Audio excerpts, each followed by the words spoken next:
You're afraid of your own humanity, your own creation. You'd rather believe in other people than believe in yourself. You are afraid to trust yourself, to take the money to the bank, to ask for advice, to take a chance, to see an opportunity in you to develop yourself. By the way, my name is Dr. Martin Williams. What I try to do every day for every human being is help them discover, develop, and deploy themselves into the world without losing themselves in this world that we live in. And that's what I'm doing with you today. Martin, is there a system that God actually endorses? Or are we just guessing in business? I want to say to you, the answer to both questions is yes. There is a system. And until we find this system, we are just guessing. That's all we're doing. I believe so many of you listening to me and following me, and thank you for following me. Thank you for following me. It gives me a voice and it encourages me to be honest. Doing nothing with what God gave you, which is you, is rebellion disguised as caution. Well, I'm going to go over here and do this for these people, and I'm going to avoid learning who I am. I'm not going to focus on my dream. I'm not going to focus on my skill with my hands or my head or my feet. I'm going to go do for the next 55 years of my life. I'm going to go do something with someone else who knows who they are. Why would you choose that? Why would you? But it's going to be work, Martin. Yes, it's your only work. It's the only business God gave you. That's you. How many times do I have to say it? I've been saying it now for close to 25 minutes. Multiplication requires delegation. Listen to me good. No one multiplies alone. You got to have people around you. Me being Martin is great, but now I have to multiply myself into other people. Whether those are employees, friends, business partners, collaborators, whatever that looks like in your world. I have to delegate some of me to others. I have to trust others. No one multiplies alone. God never multiplies through isolation. He multiplies through distribution. Distribute you to the world. What system, what people do you need? I need people right now. I might be sitting here, but someone told me the equipment to buy. Someone in this studio right now is managing it all. Brandon is sitting there. He's recording the sound, the video. Someone's going to have to edit it. Someone's going to have to edit all of this. Someone's going to have to post it. Someone's going to have to watch it every day for you, your comments, what you're saying to me, what you're asking me to talk about. You get what I'm saying? That's at least five, 6 people. That's going to take for me to multiply myself in what I'm doing with you. Can't be isolated. There got to be other people, other systems that help you do what you're called to do. Every biblical increase is going to require people.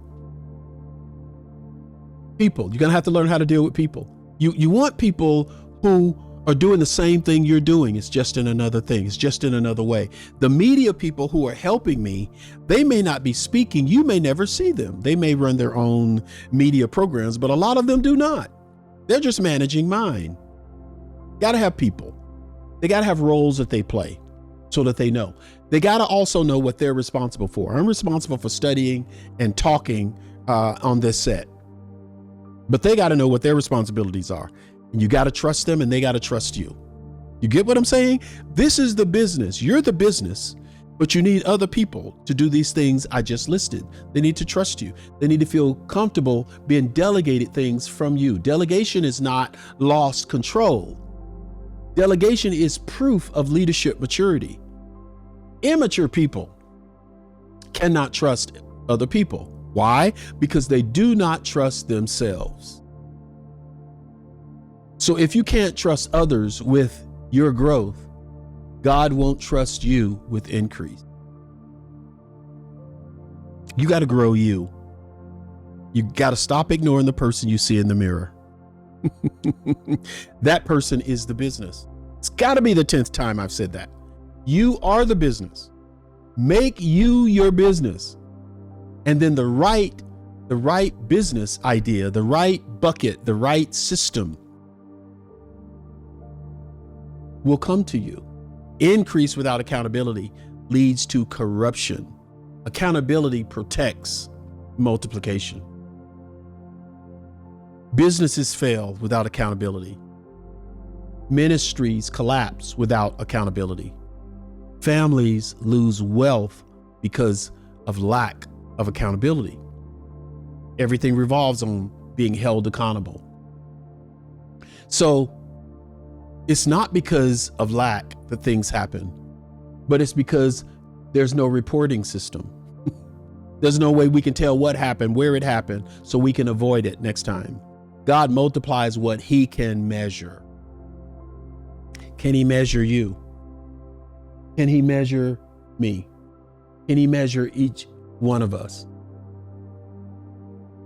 Because we have to understand that God is going to remove some resources from the fearful who have not discovered themselves. You need me to help you with this. Just discovering yourself, makes you wealthy. The gold inside of you, the opportunities that are inside of you, just discovering that changes your whole life. The servant who hid the talent said, I was afraid. I was afraid. Fear is not humility. Fear is distrust of God's design for you. Let me stop for a minute. I was afraid. Of what? You are afraid of using your gift, your talent, your calling, your view of life. You're afraid of your own humanity, your own creation. You'd rather believe in other people than believe in yourself. You are afraid to trust yourself, to take the money to the bank, to ask for advice, to take a chance, to see an opportunity in you to develop yourself. That fear is not humanity. It's a distrust of God's design in you. God did not sympathize with fear in this man. And he's not going to sympathize. He's not going to be like, oh, that's too bad, you're fearful. No, he's not going to know that you are fearful and then also give you an assignment. He's going to reassign the resource. Oh, my Lord. He's going to reassign the entire resource because you are afraid of you. Can I ask you a question? Are you living a life of fear?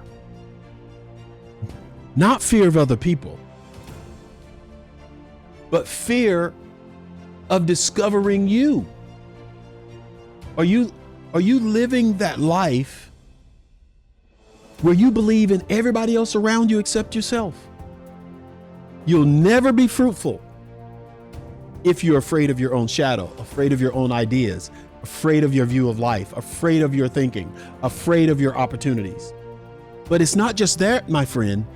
You're broke and poor and without power because you're ignoring the only business God believes in. And that business is you. That's it. Start believing in yourself and everything will start to change. God would rather risk loss than reward stagnation. Oh my God. He'd rather risk someone losing something, trying them, than a person that's stagnant, stuck, can't move. So the business that always works is the one that increases others. And you can't increase others if you're sitting on your tail, if you're not creating something where you can go after a million clients, you can serve 1 billion people. That's what I'm trying to build now. That's it. I'm just trying to take myself to the next level of helping human beings on the planet. Proverbs 13:22, it reveals something to us that most people miss. Wealth that remains is generational. Listen, wealth that remains is generational. Goes from generation to generation to generation to generation. God endorses businesses that understand this. So you, my friend, you just need to understand this. It goes from generation to generation. God endorses businesses that outlive the founder. God endorses businesses that employ others. God loves businesses that solve real problems. God loves businesses that circulate value, not hoard it. He loves those. And there's a business in your hands, maybe in your head, maybe in your heart, comes out of you that's going to make God proud. It's time for you to start believing. Say it with me. I believe in myself. I believe in myself. I must believe in myself, and I have to believe in myself now, because he said, be fruitful. He looked at Adam and Eve in the face, both of them, men and women. He looked at both of them in the face and said, be fruitful. Both of you give a fruit. Multiply that fruit. Subdue that particular market and scale in that market. Have dominion. The Bible does not endorse stagnation, just sitting here doing nothing. The Bible does not endorse this spiritualized laziness. I'm lazy, but I spiritualize it. I'm just waiting on God. I'm just waiting. I'm waiting for him to tell me. I'm waiting for him to open the door. I'm waiting for him to give me an idea. I'm waiting for a phone call. I'm waiting. He does not endorse that spiritualization of laziness. My increase is intentional. It's generational. It's accountable. That's what's really happening in my life. So I've just told you about the business in the kingdom that always works. Go, my friend, and work on yourself. Subscribe and go ahead and watch the next video.